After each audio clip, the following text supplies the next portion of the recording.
Hey everyone, today I'm talking about how to know if intuition is real. I hear this in maybe every class I teach. Someone always asks, how do I know if my intuition is real? How do I know if I can trust my intuition? Most people see intuition in the wrong way. I'll start by saying that. Most people see intuition in the wrong way. They approach intuition in a very left brain sort of way. What I mean by that is most people see intuition in terms of risk or success. So if I'm intuitive, if I'm using my intuition, I should be able to connect with it and get an idea on if I should do this thing or not, if this is the right or the wrong way to go, if this is the right or the wrong person for me, if this is the right or the wrong job opportunity for me. So we're really focused on this right versus wrong, success versus failure. People also might really be focused on, is this dangerous? Is my intuition going to warn me of danger? Or is there some sort of warning in this for me?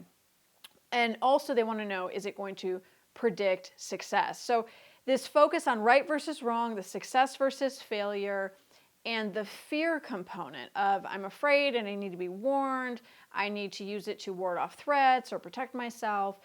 This kind of thinking, this kind of energy really blocks us when it comes to connecting with our intuition, because intuition rarely works like that. I don't say never. There are definitely situations where you are in danger and your intuition will speak up loud and clear. I've had my intuition come through very strongly in certain situations where I was in danger and I needed to get out of that situation or I needed to step back. However, it doesn't feel like really loud trumpets coming in. It doesn't feel like someone yelling at you. Even when you're in an actually dangerous situation, the voice of intuition or the feeling of intuition, it doesn't come from fear. It's actually pretty neutral, and it feels neutral even in those very intense situations. So I always use the example that if you're about to step off the curb into the path of an oncoming bus and the bus is about to hit you, your intuition isn't going to scream at you in a very frightened way, get out of the street, get away from the curb. Instead, your intuition will come through very strong, very clear, and you'll get the feeling or you'll hear a voice that says, step back to the curb now, step out of that path, or here, let's turn this way. But it won't feel like a feeling of fear that overtakes you. I think this is what blocks people too. They're expecting that when their intuition is going to warn them of fear, they're going to be overtaken by a feeling of fear, which is why a lot of people get fear and intuition mixed up. Fear can feel so strong, and fear can feel like it's warning us. Fear is always a vision of loss. It's always a prediction that something's going to go wrong in the future and something's going to be taken from us. So it can really feel like that anticipation that we're doing, that sort of catastrophe thinking, that worst case scenario, that can feel like, well, maybe this is my intuition kicking in because it's so future focused. And I am having this sort of vision of what it would be like if A, B, C, or this worst thing happened. But that's not actually intuition. Those are feelings of fear. Intuition doesn't work that way of bad or good or right or wrong. Instead, what intuition does is it's showing you energy. That's all intuition is doing. It's showing you energy, and it's showing you if the energy is open or closed. And that goes for everything. So it might be a job opportunity, a new relationship, a person, a situation. It can even be like a food that you're going to eat. You can tune into your intuition in the grocery store. But intuition will show you, if something's like a yes or a no, or if the energy is open or closed. This is something that's open for you, means this could be a match for you. This could be something that helps you expand, that helps you grow. You will usually feel attracted to it. You will feel a pull. If something's closed, you won't feel much of anything at all. The thing might feel dead to you or indifferent or shut down, or you're not attracted to it. In fact, you're kind of repelled from it. But it feels like a no. It feels like there's nothing here for you now, or this is going to be a dead-end thing, or this might just only be very short term. But that's what intuition is showing you. It's showing you if the energy is open or closed. It's also showing you harmony versus disharmony. I think when a lot of intuitives, when INFJs and INFPs can make this shift from the right versus wrong mindset to harmony versus disharmony, This helps us put a lot of the pieces together. This opens up a lot of what intuition is all about for us, because we can understand that harmony versus disharmony, when we're looking for it, that can be very clear to us. So again, those danger warnings might happen, but those are more extreme examples.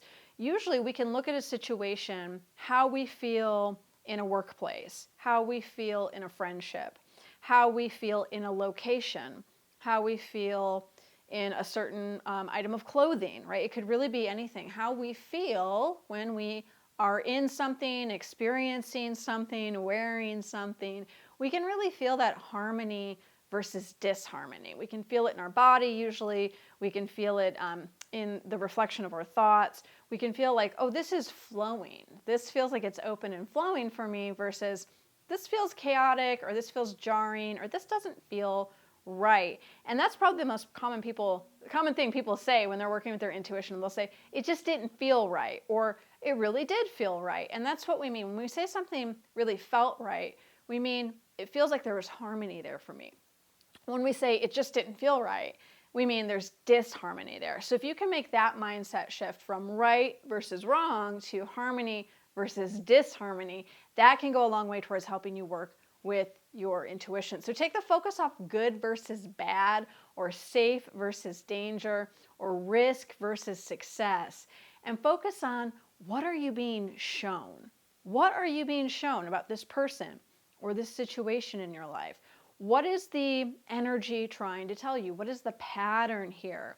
Another thing I always say is feelings plus patterns equals power for INFJs and INFPs. It's very true. Feelings plus patterns equals power. So feelings plus patterns means how you feel in the situation, or how you feel when you're thinking about the thing, how you feel when you're having the experience, plus the patterns you're seeing.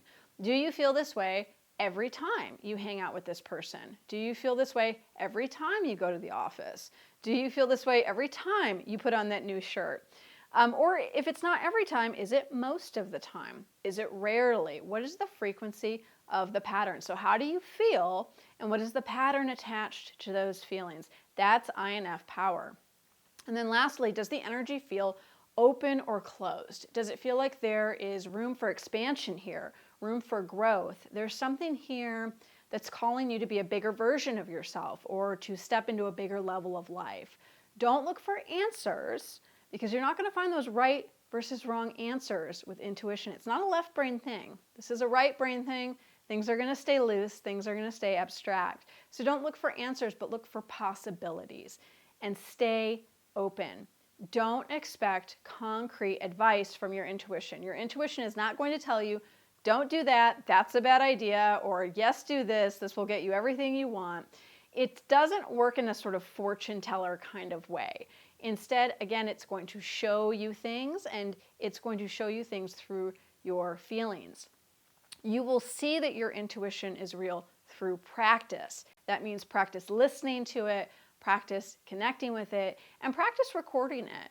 I always urge my students to keep an intuitive journal. So a journal where you just write down your intuitive hits. Maybe it's stuff you get during the day, maybe it's your dreams at night, but every time you kind of get a little something, a nudge, a feeling, an image, something, you write it down. You keep a record of it. This is so helpful because so much of the time we forget our intuitions, and we actually forget that we were right about something, or we did see a pattern there. But when we have it written down and we review our intuitive journal regularly, that's when we can say, oh, well, 6 months ago, I did say that it was going to unfold in this way, or a year ago, I already knew this wasn't a good situation for me. Don't look for your intuition to be right, though. It's cool to look back and say, oh, I was right about that, but you don't need to be right every time for you to have evidence that you're an intuitive person. Instead, look to how it leads you to things. Look at your intuition from that viewpoint. How does it lead you to things? Because sometimes we're led to things that don't make sense, or they can even feel painful or unpleasant, but they needed to happen so that we were joined up with another sequence of other events that led us to other things in a place that we ultimately wanted to go. If you found this video helpful, please like the video and subscribe to my channel. I really appreciate it, and it really helps my channel out. Please also subscribe to my newsletter. The link is in the comments below. I do send everything out through the newsletter. There's stuff on my website, but it's not the most updated stuff. If you really want to know about new classes, new books coming out, free resources, anything going on in the Lauren INFJ, INFP world, please sign up for my newsletter. I send frequent newsletters. You will not be lacking in information about what's going on. So please subscribe to my newsletter. Thanks so much, everyone. I'll see you next time.